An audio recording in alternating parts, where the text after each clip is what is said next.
Okay, I believe we can start. Bismillahirrahmanirrahim. Alhamdulillah wa bihi nasta'in ala umuri dunya wa din wa ala alihi wa ashabihi wa sallim amma ba'd. Assalamu alaikum wa rahmatullahi ta'ala wa barakatuh. And good evening to our panelists and audience. Thank you for joining us this evening. We would like to welcome you to the first Islamic Investment Festival in Singapore. My name is Fatina binti Khairi, and I will be your moderator for today. Organized by Ethis and IFSG, the Islamic Investment Festival brings together a host of professionals in the Islamic finance scene to give you the latest updates, insights, and answers when it comes to the halal investment scene in Singapore. Tonight, we are pleased to have with us three wonderful panelists to expand on the topic of bridging the gap between Sharia compliant and ESG investing. How do they converge?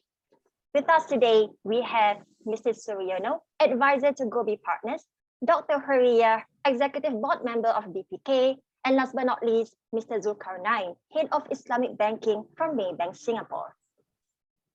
And without further ado, we will start off with the prepared questions for our panelists. So my first question will be from Mr. Suryono. So Mr. Suryono, being the most senior among the panelists in terms of work experience, would you be able to explain to us what exactly is ESG? Is it a hype or has it been there all this while? Over to you, Mr. Suryono.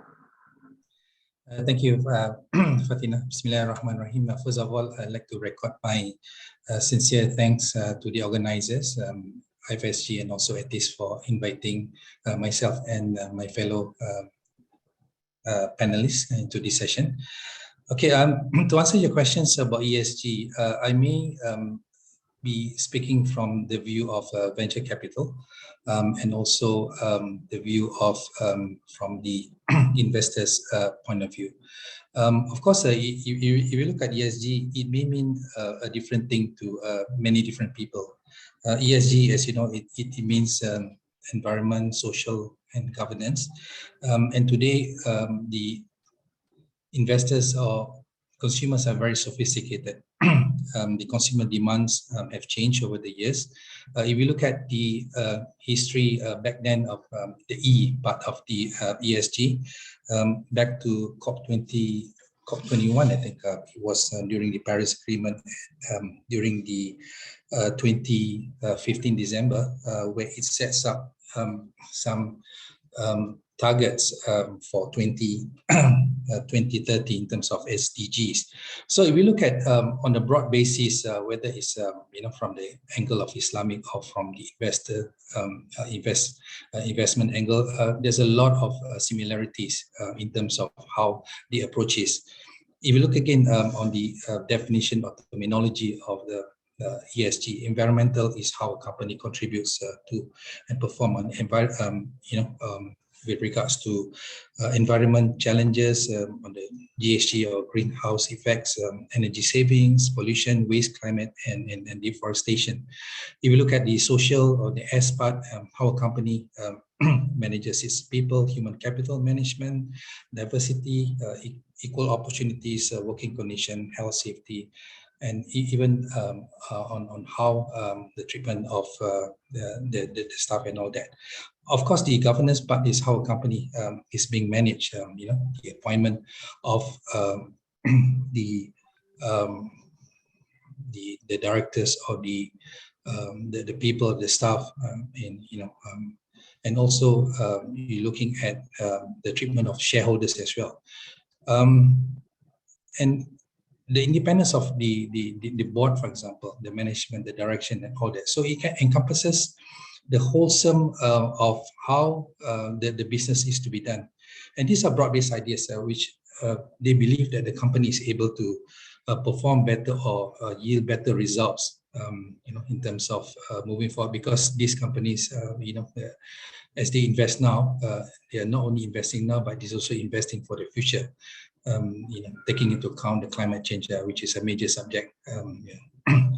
So to me, ESG is just not about company doing the business today, but it's also the future.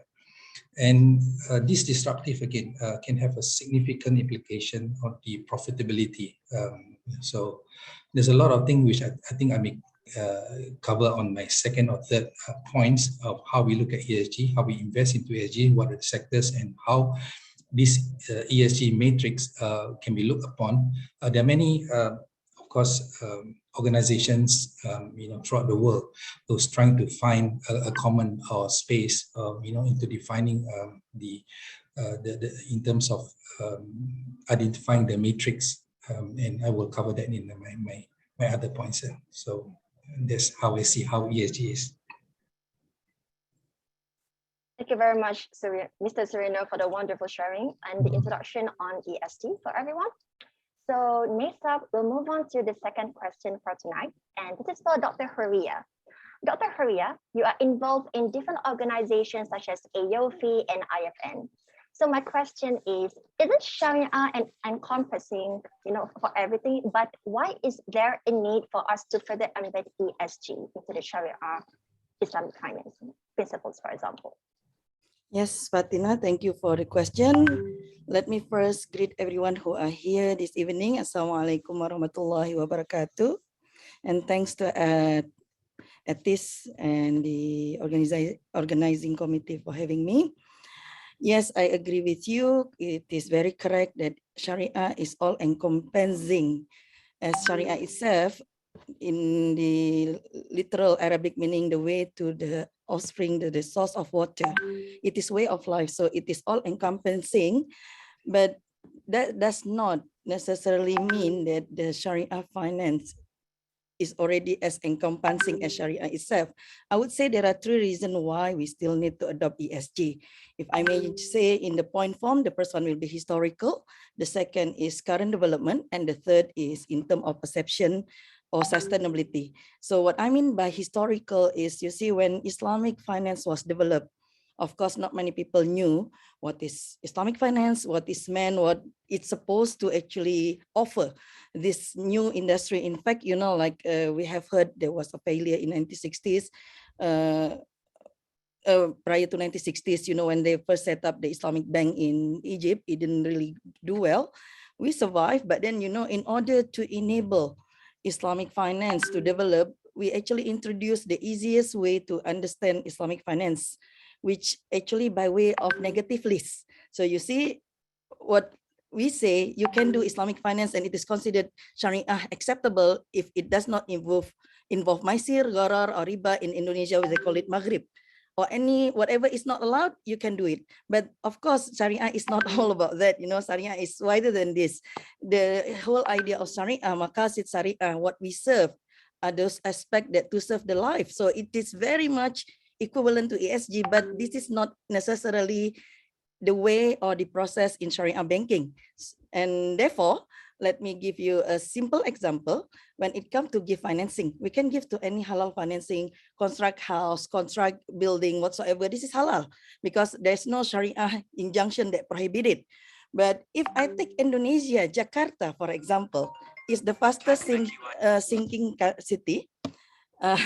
So really, if you really care about preservation of life, which is part of the Maqasid Syariah, which is also the goal for the ESG, we shouldn't provide that much financing in Jakarta that does not take into consideration whether or not it is sustainable, whether it will actually use more of the water source, the groundwater source, for example, which will make the city sink faster. So that's one point, historical. And secondly, current development. Again, I'm using Indonesia because I'm currently here right now. As an example, you see, Indonesia is a country with largest Muslim population, but we are not a Muslim country. Our ideology here is Pancasila, is not Sharia.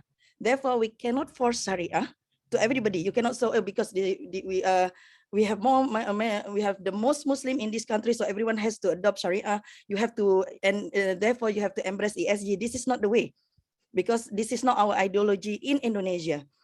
But what we can do, the fact that Indonesia is one of those United Nations members who have actually signed and who have adopted the UN's goal, the SDGs goal, the 17 goals. Therefore, we can actually embrace this and we can adopt this by telling to people, look, for Islamic finance industry, whether or not people will actually accept that because shariah is something that you should actually aim to achieve, set that aside. We have already agreed to be part of the UN SDGs, and therefore ESG is something that we should all promote. So this is another reason why ESG is still something that we should consider. We should actually encourage people to adopt. And the third reason will be perception, perspective. You know, not everyone is very religious. Not everyone think, oh, you know, like I have to do this so that I will get the reward from God and therefore I will go to heaven when I die. No, but everyone has to breathe. Everyone have to stay alive. Everyone need to stay afloat, not under the water. So sustainability is something that everyone will have common understanding, every common acceptability. Everyone know that we need to survive, especially with the episode of the pandemic, you know, where it has been proven people can have million, even billion of money, but when you cannot even have the oxygen, that can be the end of you.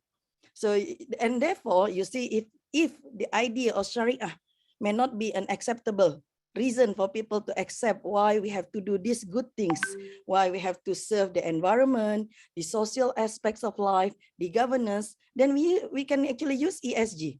You know, this is ethical.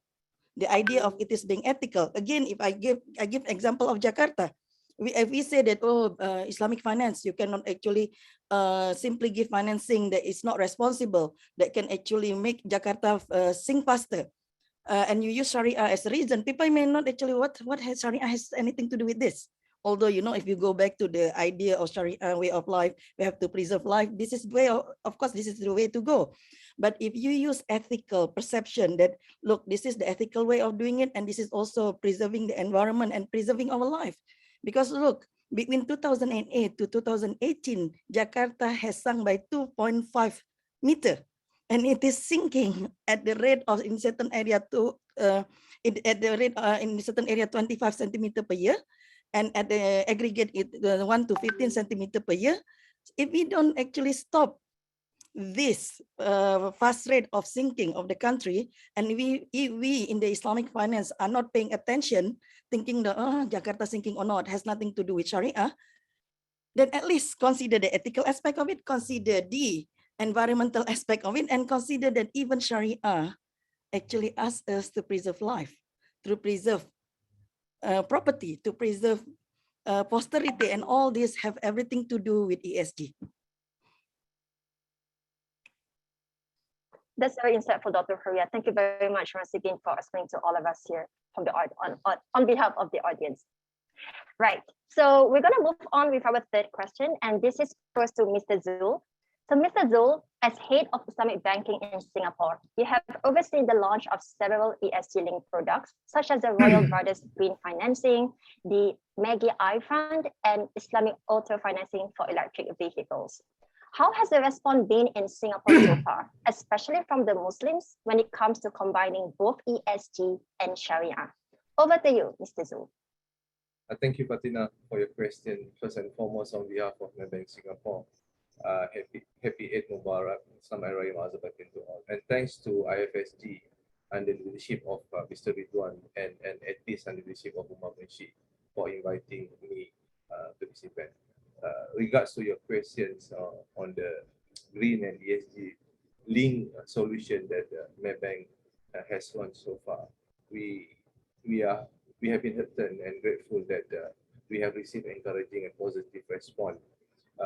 We see adoption of this sustainability link product from various segments of retail, SME, commercial, corporates, as well as institutions. We were surprised in this conventional jurisdiction that Sharia compliant sustainability link have been positively received, and this seems like open-mindedness toward Sharia compliant and sustainability solution that we are offering to the client. Now, regards the product that you mentioned, Alhamdulillah, we are grateful that we have successfully concluded the world's first Islamic green loan for hospitality sector, Royal Group, amounting to 150 million. It's a progressive disbursement. Secondly, jointly together internally, based also feedback from relational intelligence, customer intelligence, we have successfully incepted Maggie I. Maggie I is a Maybank Asian Gross Income Fund I. It is Singapore first shariah compliant ESG linked fund. And we also grateful. We have also successfully developed and offered to the market the very first in Singapore Islamic cleaner energy vehicle Sharia compliant financing. So for the last 2.5 years, we have these 3 products on shelf, and then we are exploring for more. You see, the launch of this new product have displayed Maybank commitment and focus on innovating its product and services by embedding sustainability component, by adopting technology to offer for various type of client, not just for Muslim, because Sharia compliant and Sharia compliant plus sustainability, it meant for all. The solution is for all, regardless of race or religion. So we are not doing this alone. We are partnering with Sustainability and independent advisor for sustainability to develop and provide meaningful ESG and green solution. So again, we have been heartened, grateful by the encouraging response thus far, and we hope that we will receive more positive feedback for us to further refine, for us to further explore other potential green or sustainability linked solution moving forward. I hope I answer your question, Fatina. Thank you very much, Mr. Zulkarnain. Yes, that's very well answered. Thank you again for that. So we'll be moving on to the next one. Let's return to Mr. Soriano. Mr. Soriano, as the advisor to Gobi Partners, overseeing its expansion into the Middle East and Southeast Asia region, how much does ESG come into the picture when, for example, analyzing a startup, and what are some game-changing startups that you have observed that also do good for the environment? Over to you, Mr. Soriano.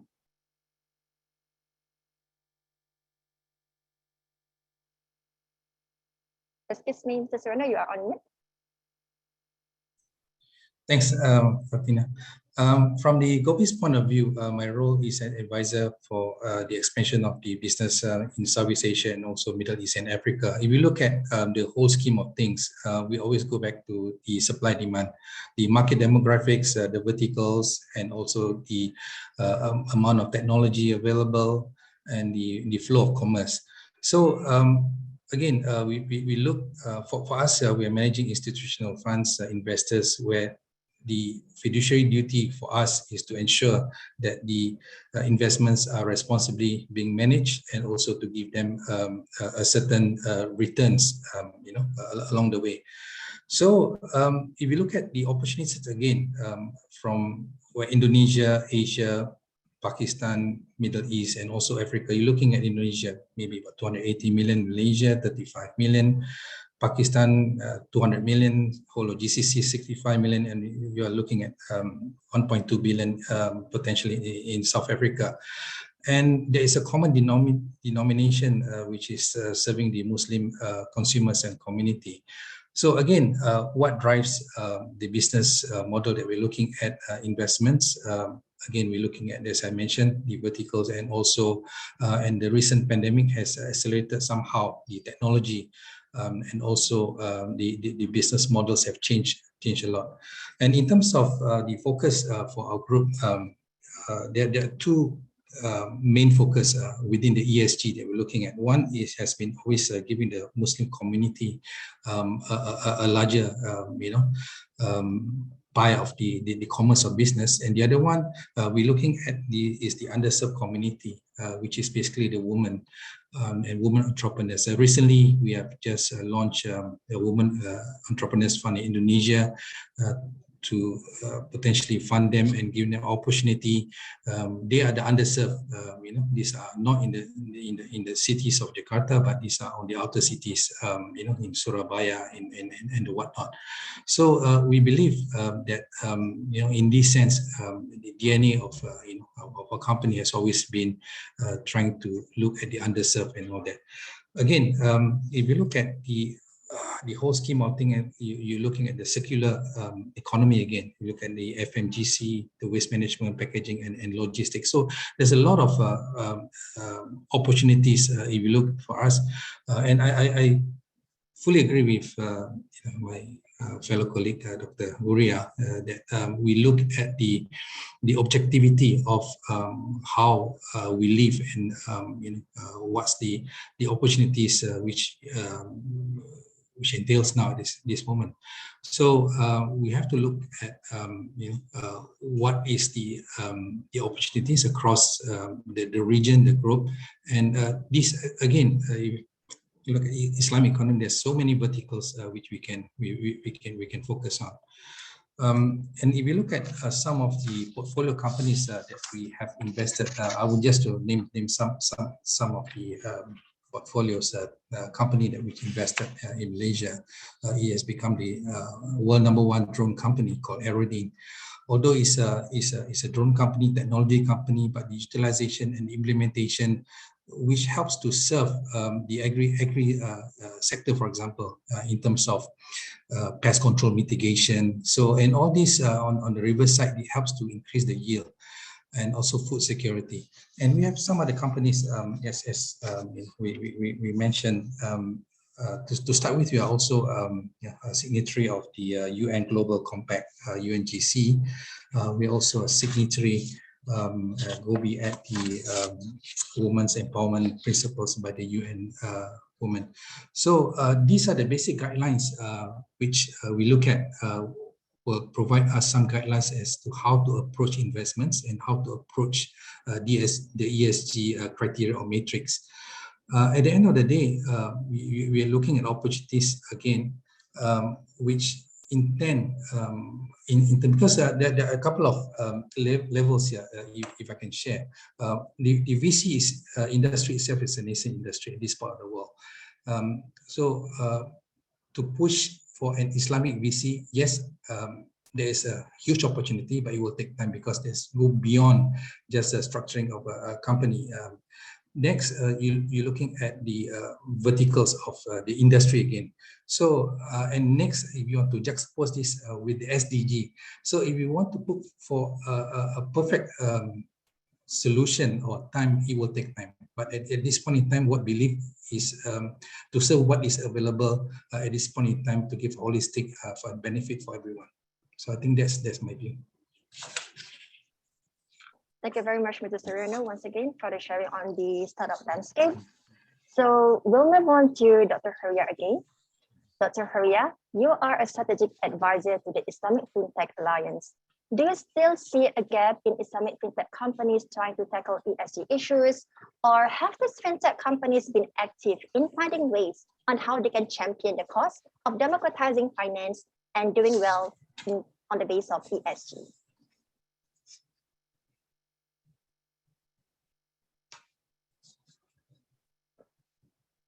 Excuse me, Dr. Haria, you're also on mute.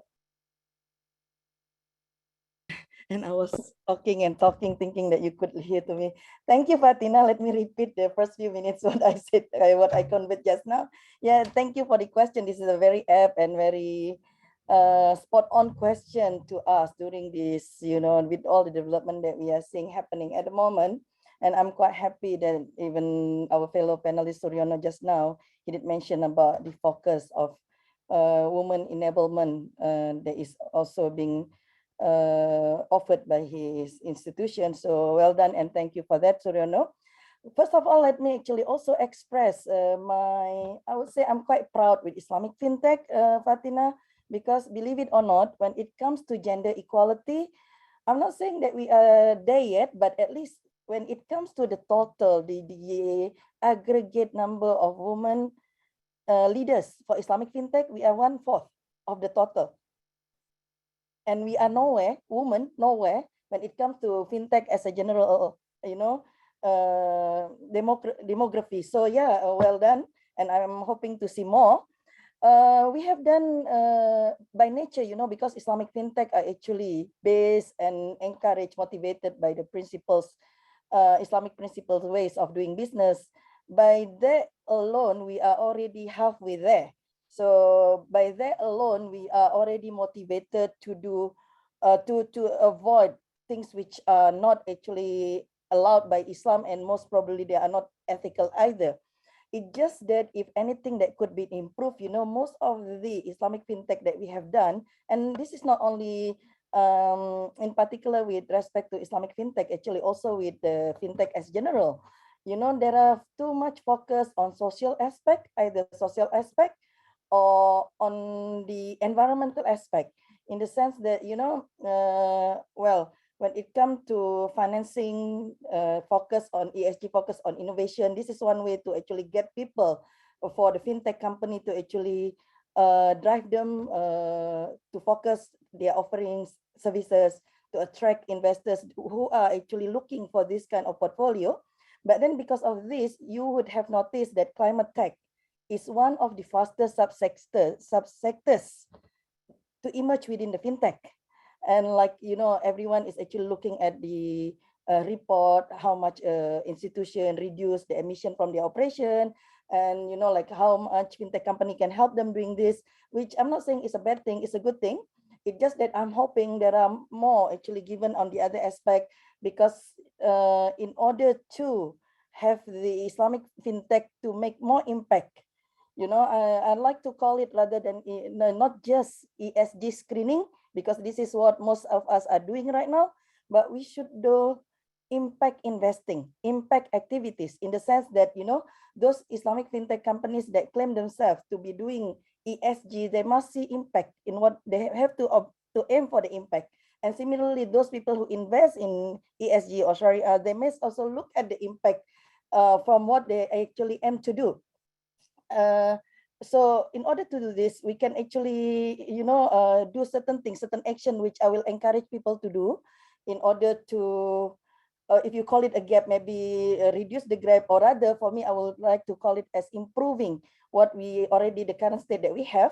For example, first of all, what we can do is this Islamic fintech company, especially when they are actually based, or they have actually connection to certain countries like Indonesia, Malaysia, where we have very well developed system related to the other aspect, the social aspect of Shariah. Where in Indonesia we call it this waf. We have zakat, infak, sedekah, and wakaf. Where actually, if the fintech company, the Islamic fintech company, can actually work together with Baitul Mal and all this, in Indonesia we have Basnas, we have Lazis, and all those. This could actually give more impact. Because like everyone doesn't have to work in silo, doesn't have to work on its own, doesn't have to create its own ecosystem. They can actually work together. So this is one thing on the collaboration. And second, do more, give more. And this is actually for everybody, to the public as well. I mean, like, we can be complaining about, many of us not happy why we have to cover our face just because of this pandemic, etc., etc.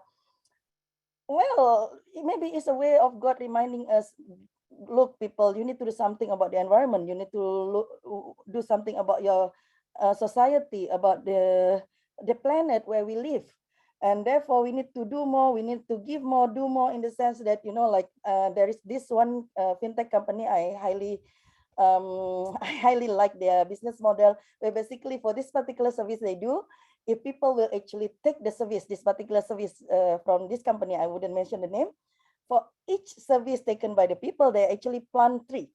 So, imagine if everyone is doing that. I mean, like, we will have fresher air, we will have a more sustainable earth, reduce the global warming, inshallah. So everyone can do more, and in the way, when you do more, you will give more. And third, of course, the law of supply and demand. In order for the Islamic fintech to have more focus on the ESG, the people who have money, the investors, the people who are looking for the opportunity to invest, we need to create on this as well. So we should adopt, what I say we, because right now I'm still with BPKH. BPKH, basically we have demanded to invest the people money in order to generate sustainable return. So the best way to do it, invest it in sustainable, investment, in the sense that what you do, not only it is responsible, not only it is ethical, but it's also sustaining the environment, sustaining the planet, sustaining the population of the people. So this is the third. These are the three things that we can do in order to narrow the gap. But last and most important one, if at all we call it as a gap, when it comes to ESG, adoption of ESG in any country, in any institution, in any entity, it has to be top down, the voice from the top. So please, leaders of nation, please, leaders of institutions, CEOs, managing directors, top management, you need to embrace this, you need to adopt this, you need to make it part of you, part of your institution, part of your nation, whatever it is in your position. Because when you have adopted it and you actually make a serious commitment towards it, you will make it as your day-to-day way of doing whatever that you do. And this not only will make the environment better, it will actually create the supply and demand cycle. And most importantly, in order to, in certain jurisdiction, yeah, including Indonesia, I would say, in order to actually motivate these people to come to invest in Indonesia, for the Islamic fintech to actually offer their services here, having a supportive regulation and offering some incentive. It could be tax deduction, it could be tax leniency, it could be whatever kind of incentive the regulator may seem fit, will definitely help to actually improve the state of the current Islamic fintech and the adoption of ESG. Back to you, Fatina.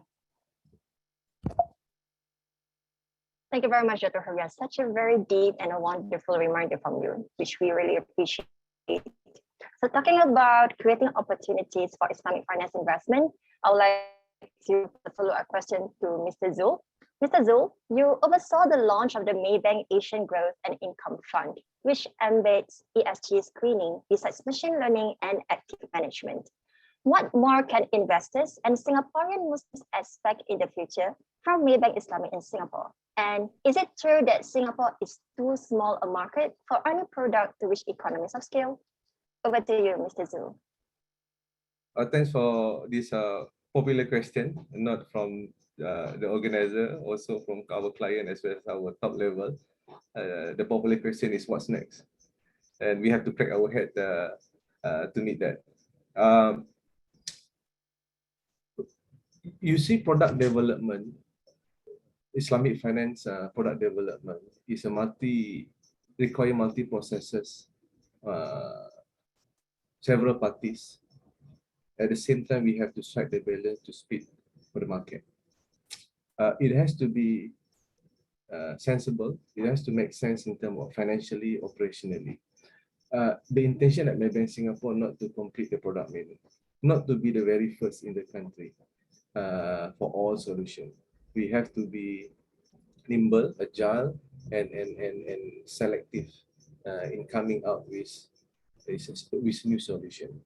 And I'll give you one example. Maybank Asian Growth Income Fund, MAGI in short, right, which you put in your question. It is backed by quant technology and ESG investing. So we adopt technology, technological intelligence, and we, because we know the fact that Sukuk, it is a balanced fund between equities and fixed income. And we notice that Sukuk shows low volatility vis-a-vis conventional equivalent. So the point that I want to make, in coming up with new solution, we have to see the unique differentiator. We have to see the practical term and the values that we can entice and compel to wider segment. When this MAGI was we launched this MAGI September 2021.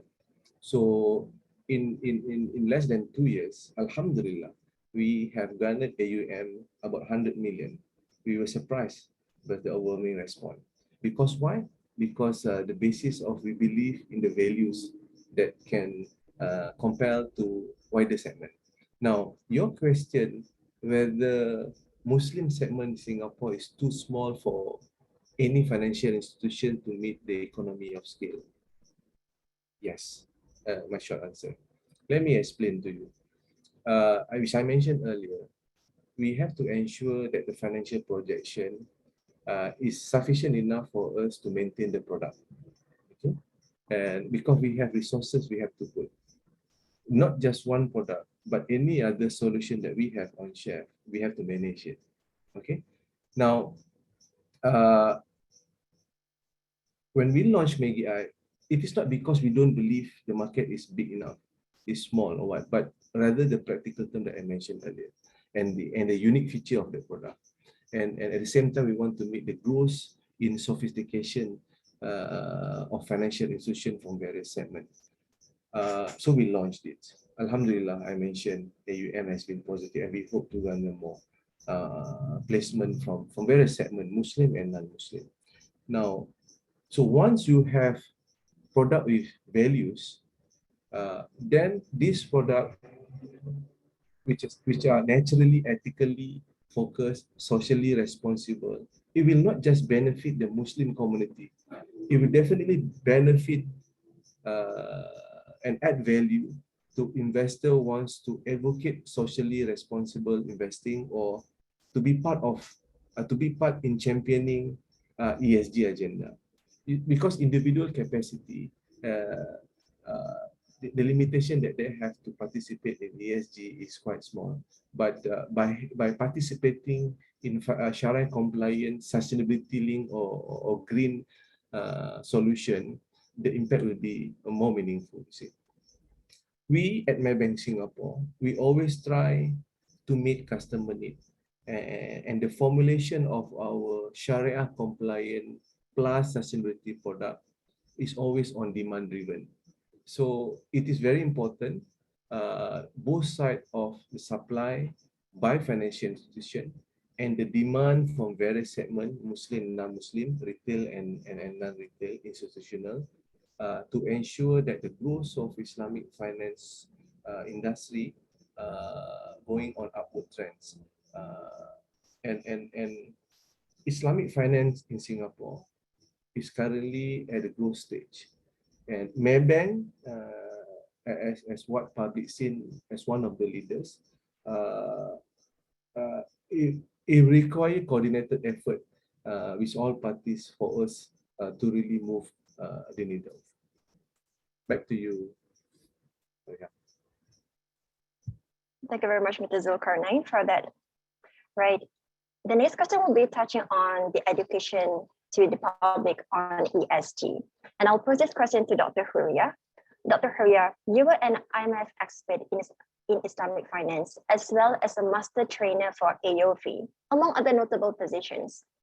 Is it time that we also include ESG investing in Islamic finance courses so that people learning it could apply it into Islamic investment products and also provide the public to invest in these products?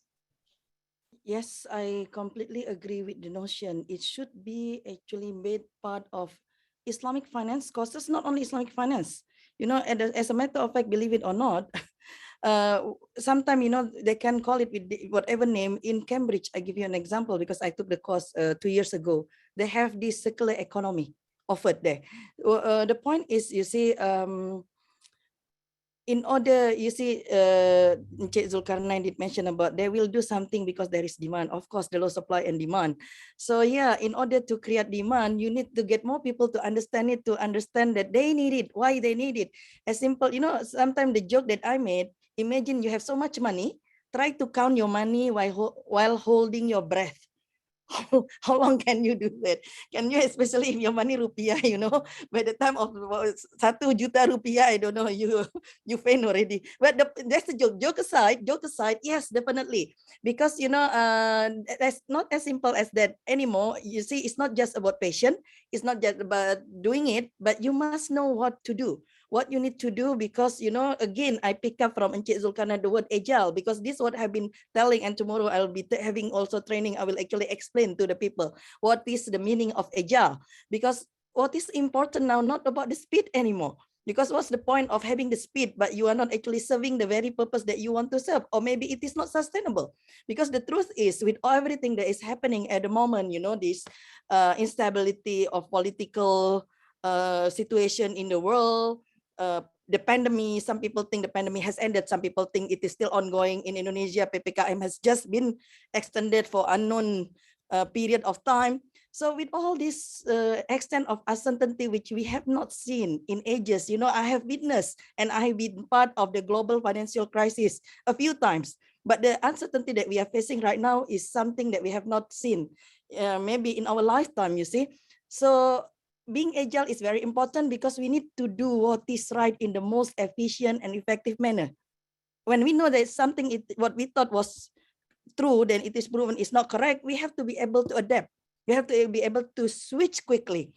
Then, you know, why I'm saying this, because the truth is, let me give Indonesia an example, because when it comes to Islamic finance, ESG product, we are the largest issuer of green sukuk. And we also, I'm very proud of it because we are also part of it. Yeah, this sukuk issued by the Ministry of Finance, we call CWLS, the cash wakaf link sukuk. So we have the green sukuk, environmental aspect is hope to be served by then through CWLS, the cash wakaf link sukuk. We are actually serving the social aspect of the ESG, but people do not know what is green sukuk, what is green bonds, what is CWLS, how are we going to do it? In fact, in order to come up with CWLS, last time we have a special dedicated team composing of the representative of several institutions, and we have actually had to discuss about it over a year. So these are something that, you know, now that, mashallah, alhamdulillah, we have come up with the product, we have actually successfully issued the sukuk, not only issued it, actually now they have issued the third issuance of the sukuk for the retail, for this cash wakaf link sukuk. So these are the things that people need to learn, and especially so for the Islamic finance, because when it comes to this kind of structure, it is not something that is easy for people to really appreciate. How can you actually structure green sukuk? How can you structure wakaf link sukuk? How can you do musyarakah sukuk, for example, in order to motivate people to do more towards good governance? The governance aspect is very lacking, by the way, when we are talking about ESG. Yeah, so yes, definitely not only that, it should be made part of Islamic finance courses. I truly believe, you know, if we are talking about ESG 101, we should actually even introduce it at the high school level already.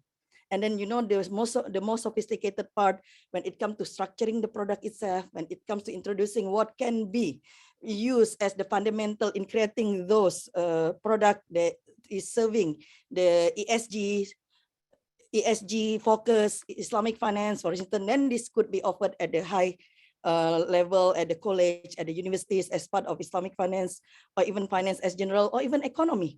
So yes, I am basically bottom line and I'm saying this should be offered throughout the level of study. The earlier the better.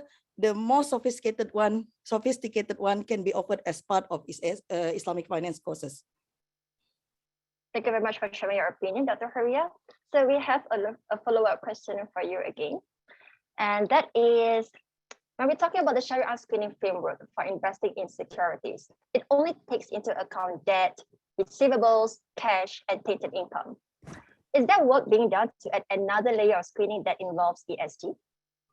You see, my dear Fatina, thank you for the question. And this actually I have discussed, and I have this very interesting discussion, because, you know, like I have the opposing panelists who think that it's just a panel, another layer of process, a KYC process. Anyway, it was a couple of months ago. The discussion at that time, should it be made part of the process, another layering, as you put it? I started with the notion in my earlier response on the impact. See, my keyword was impact investing. So it's not about just adding a layer in your process, not only to see it, because at the moment, you are very correct, Fatina, the prevailing practice all over the world, not only for Islamic finance, but also about ESG in general, people only see this as part of KYC. People only see it as part of their due diligence if they go a step further. But most of them only stop at KYC. They just check whether the counterpart or the potential client is actually committed into ESG, and that's it. Whether or not, like even, well, to be very frank, even about the sukuk, the green sukuk, have we really measured if the green sukuk has made impact? Yes, it has certain objectives which are aligned with the ESG goals. Yeah, it has certain purposes which we hope to see that will have greener earth by doing so, less carbon emission, and etc. etc. But have we really measured the impact? Have we really measured if what we have actually put as part of investment has actually given what it says it will serve? And have we actually moved a step further and determine what should be next? Yeah. So therefore, what I propose, and this has been the notion I've been asking people to actually embrace, is that, think about impact. Think about when you do something, then it says that it is committed towards ESG. What is the impact that you want to achieve? And in your process now, if you will add another layer, they add the layer that you need to add also in measuring the impact. Not just KYC part of it, not just the due diligence part of it, but the impact of it. And then if you can go a step further, after you have this step of measuring the impact, from this impact, what more can you do? What is next? So like, for example, if it is good enough that we reduce the carbon emission, it is good enough that, well, I use the example of Jakarta, we stop Jakarta from sinking. Can we actually do a step further? Can we actually use more renewable source so that we can actually all, we can actually speed up the process of leaving the fossil-based fuel? Can we actually not just stop the sinking of Jakarta, but try to actually come out with alternative source of water and eventually maybe build Jakarta to be more sustainable? So that part that maybe I might be also asking Encik Zulkarnain and Encik Suryono to be thinking when they want to give their financing, when they're going to invest, they should be asking this question as well when they do their product, when they are offered their services, or when they actually come out with certain kind of club deal or whatever you may call it. Can you actually go a step further? Because when you aim a step further, even if you missed it, you already have the impact. The first step that, well, there's impact already. If you can achieve this step further is of course the best, but if you have not, you cannot achieve that 100%, at least you have already made an impact. Thank you, Fatina. Thank you to Dr. Huria. So we're down to our last question for the panel. It is all the prepared questions, and this is for Mr. Suryono. Mr. Suryono, what is your advice to the young investor who may be more aware of the need to do their part in sustainability efforts and at the same time want healthy returns? What are the ESG traits to look out for example in stocks or other investments such as equity crowdfunding? Over to you, Mr. Suryono. Thanks, Fatina. I'd like to take on Dr. Huria's last few minutes, of comments. I truly concur with her statements, and to answer your two questions about the young who's more aware of ESG investments and all that. I think basically, as in any other investments, you look at risk return, you look at asset allocation, volatility, long-term goals, and all that. I think this one, I think most of us have understood. But if you go into a line further, into looking at investing, because for us we are VCs, we're taking a lot of risk. Therefore, in terms of analysis of the company is very critical for us. Then, if you look at the ESG again, there are two things here which I just want to highlight. And thanks, Gloria, for your question. First is the ESG metrics. What are the ESG metrics which be adopted by the company or investors, which basically comes out with the the outcome of the companies in terms of financial returns and all that.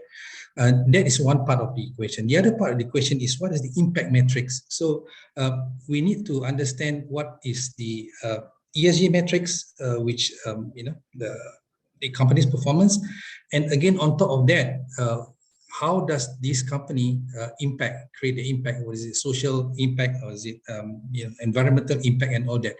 So as far as Gobi is concerned, this is where actually we are coming up with a very detailed sustainability report where when we analyze a company in terms of fundamental or technical or whatnot.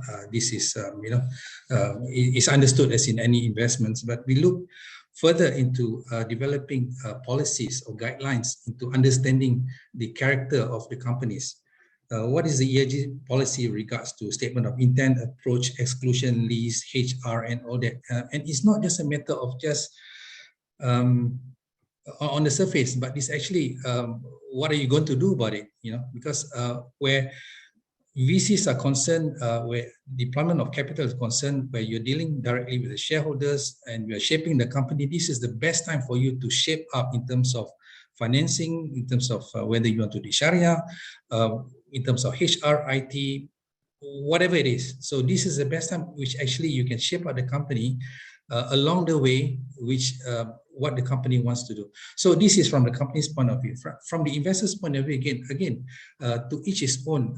Different investors have got different appetite, risk, and all that. But if you want to invest into certain sectors or asset class, which is ESG related, then you also must be aware that the risk return reward. Are you giving up returns because you want to do it? I don't know. There's no right or wrong answer, but this is just to its own. So at the end of the day, what is important here is to find out where the market is now.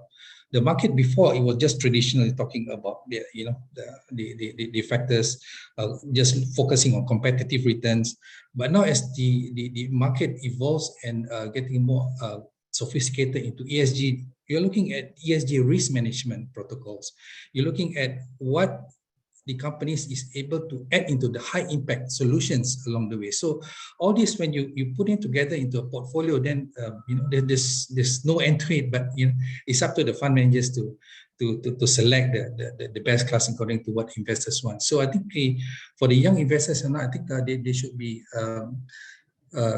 aware of what they're into and what is the interest in, and how responsible the investments are, and what kind of returns that they can get out of it. So there's no right or wrong answer. It's just a matter of knowing what you're going into. So again, the key point I'm trying to share is understanding the ESG metrics of the company, and also understanding the impact metrics of what the company is going to be. So this is my parting words here.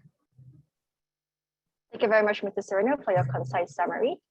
Right, so we are done with the prepared questions, and we are almost at the end. And I believe we have some time for the questions posed by the public. So let me just open the Q&A panel, and let's go with the FIFO method, okay? First in, first out. So the first question is, I believe it's from Mr. Zulkarnain. Is the asset fund in Maybank open for retail? And where can we access those funds? Are there also ILP platforms that which those funds are available in? Public can access and find more information about the Maybank from Maybank asset management website, as well as Maybank Singapore website and the iPlatform. If you require further explanation, we will definitely assign our relationship manager to explain to you. Thanks. All right, thank you so much, Mr. Zul. So right on to the next question. To what extent Islamic banks commit in the UN SDGs? What measures we can observe from banking's commitment in the agenda? So would any of our panelists like to answer this question?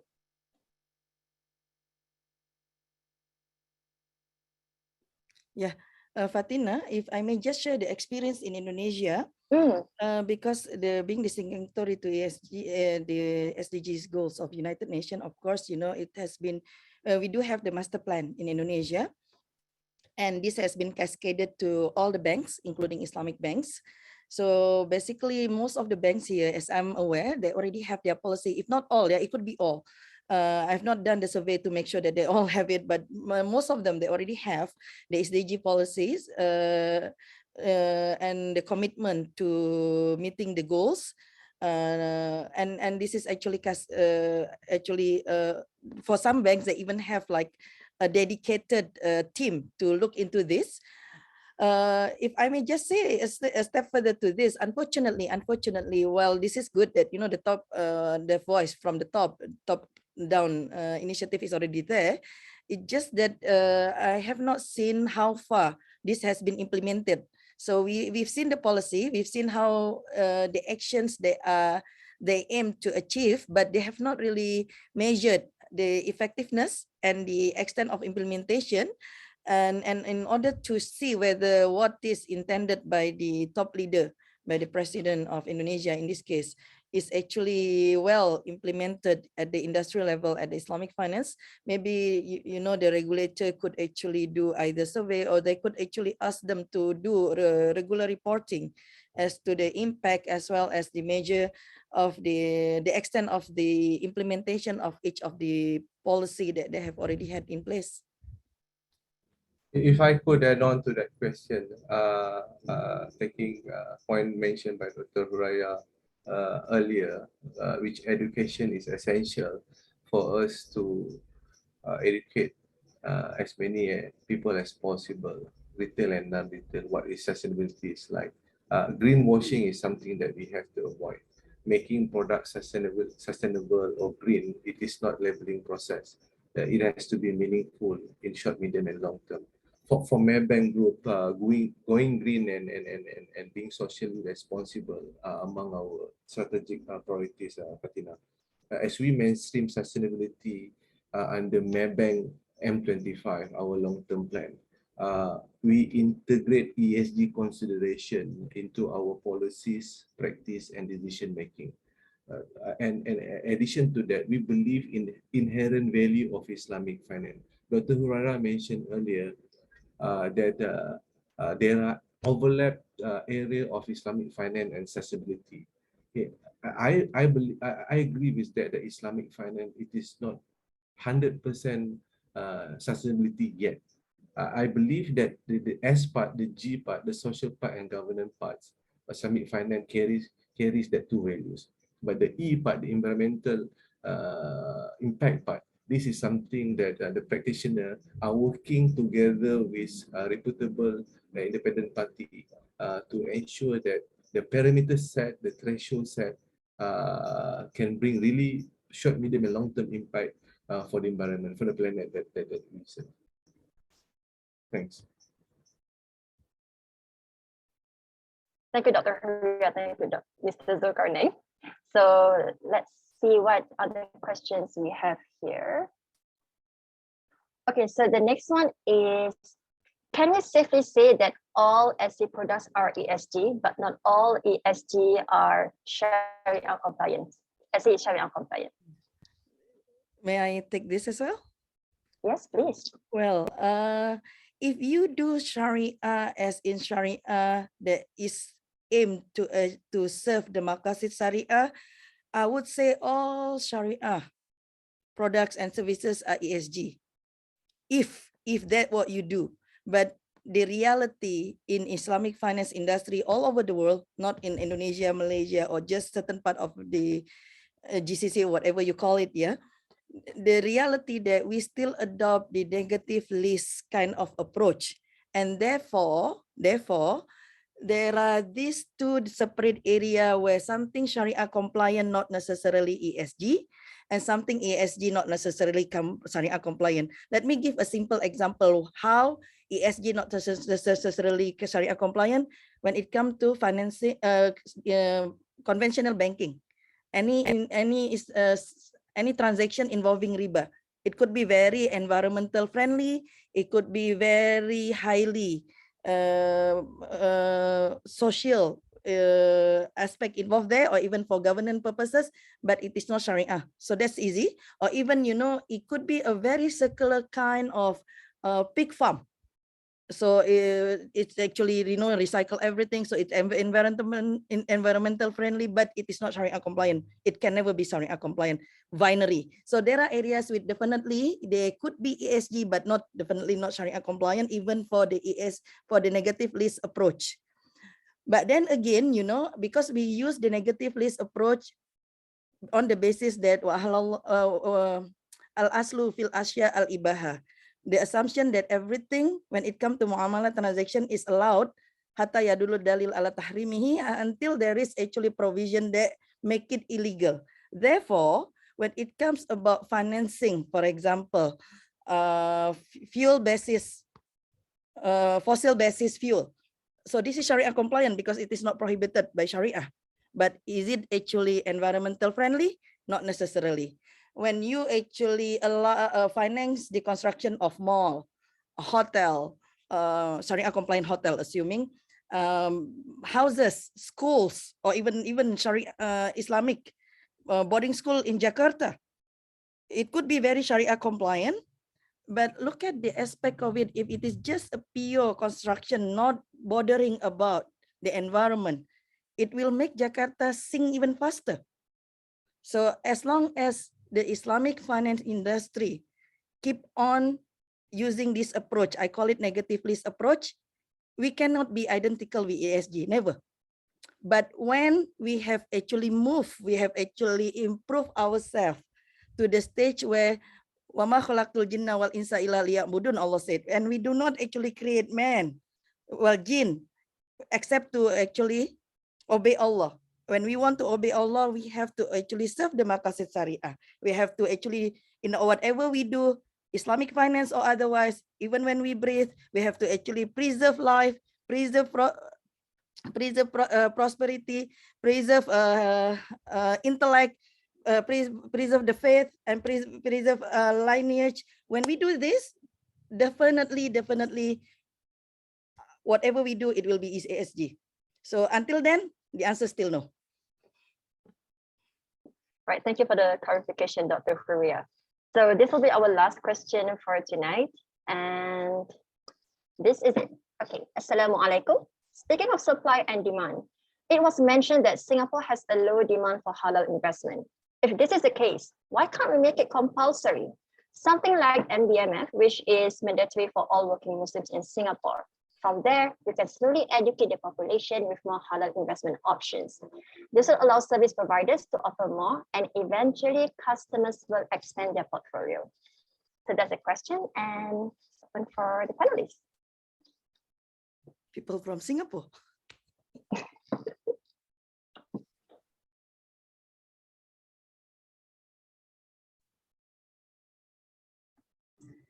I was actually looking forward to answer the next two questions, actually. Zul, you can take this answer. Yeah, I'll try, sir. Good example, but we have to look at from different perspective of market conduct. As a financial institution, we can't force customer to opt either conventional or Islamic, but we will try our level best to put choices for customer to choose what is best for them. Our product development principles and our go-to-market strategy is always on the basis Islamic solution has to be at par or better off.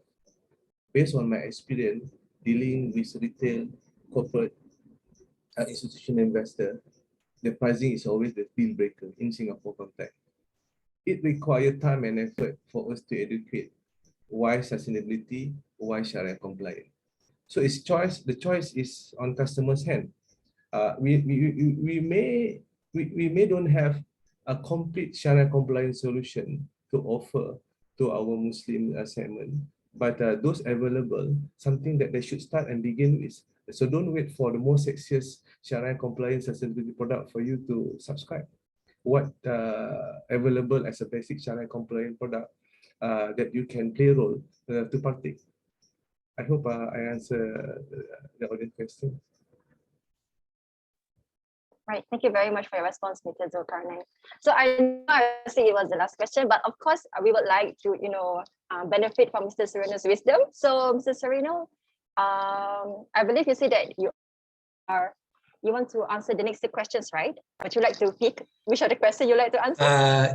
Yeah, I think the question on considering the next two question are actually quite linked. What I'm trying to say here is considering the ESG responsibility of stakeholders in investment, how would investor determine the amount of ESG impact to be shared to the investor? This is a very good question, actually.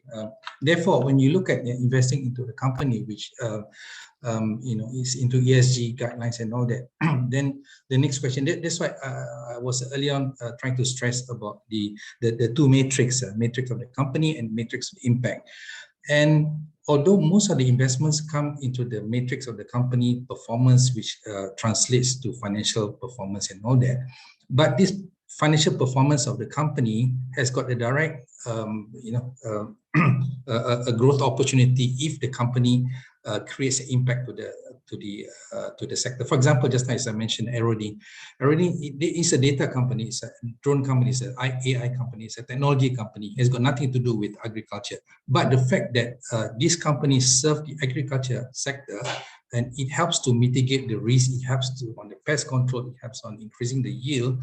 Therefore, the demand for these drones widen. So when the demand of this technology widens, then therefore it creates profitability to this company. So it may not have a direct investment into the agriculture, but the fact that you are investing into the company which has got ESG traits and all that to serve for the better wholesale and all that, you are actually sharing indirectly the benefits of how it serves and create impact to the society. So I think this is something which a subject itself, because there's always an argument, or there's always, oh, yes, I'm investing, I don't care where you invest, I want my returns. But on the other hand is, how are you creating holistic? Are you eating into my profit and all that? So this itself is a topic by itself. Right? I hope I answered your question. And if I may just add another side of the story to that, Fatina, perhaps, because when it comes to, of course, like I cannot add more to the point that Suryono has mentioned that is purely properly spot on. Just the other aspect, the other angle, whereby well, when it comes to measuring investment and when it comes to investment approach, of course, no shoe fits all. I mean, when it comes to capital market products, for example, of course, sometimes most of the products have already set the parameters. That's why we did mention about measuring it, how to measure it, but the parameters are there. Whether or not they meet the parameters, whether or not the objectives are achieved. So most of the capital market products, most of the products offered by the bank, like of Cik Zulkarnain, most probably they already set, their parameters. Unless you are a very strong investor, it is unlikely that you can actually go and intervene and ask for more. But now this is when we talk about investment generally, when we are talking about investable products. But when you go on and invest directly, when you create your own, say, a vehicle, when you create your own company, when you actually invest, you actually put a substantial amount of equity in particular company, then here it's no longer the question what the investee responsibility, but it's about what the investor want and to what extent the investor can actually impose it. So like, for example, in case of BPKH, we are allowed to do direct investment and other kind of investment. For direct investment, we can actually set up a company, or we can actually have a substantial amount of investment in particular company, and we can dictate the way how the company should behave, the governance aspect of it, of course, and also the environment aspect, like greener, less carbon emission, better governance, etc., etc. So yes, when it comes to direct investment, we have the investor has an upper hand, and you can actually set your objective, and this will be the goals for the investee. So it could be even 100%. There's no like the issue of splitting there. But otherwise, the general case, of course, Suryono has answered the question. I'm not going to add anything to it. He has got it 100%. Thank you. Thank you very much, Mr. Suryono, Dr. Huria, as well as Mr. Zulkarnain, for your wonderful responses to the public's questions. So it is now time for us to end the session. So to our panelists, on behalf of everyone here and the organizing committee, we would like to thank you for each of the insightful points and thoughts. I'm sure everyone here has a greater understanding of the subject matter at hand and the things that we have been discussing thus far. And to everyone here, to the audience that has been joining us since the start, there will be 5 more webinars in this Islamic Investment Festival for you to attend. The link to the registration is still open and can be found in the chat below. Other than that, you can also join the IFSG and Ethis Telegram groups to have the latest updates on the Islamic finance and crowdfunding space. That's all from us for now. Have a good rest. Take care. Assalamualaikum warahmatullahi ta'ala wabarakatuh. Waalaikumsalam warahmatullahi wabarakatuh. Thank you everyone.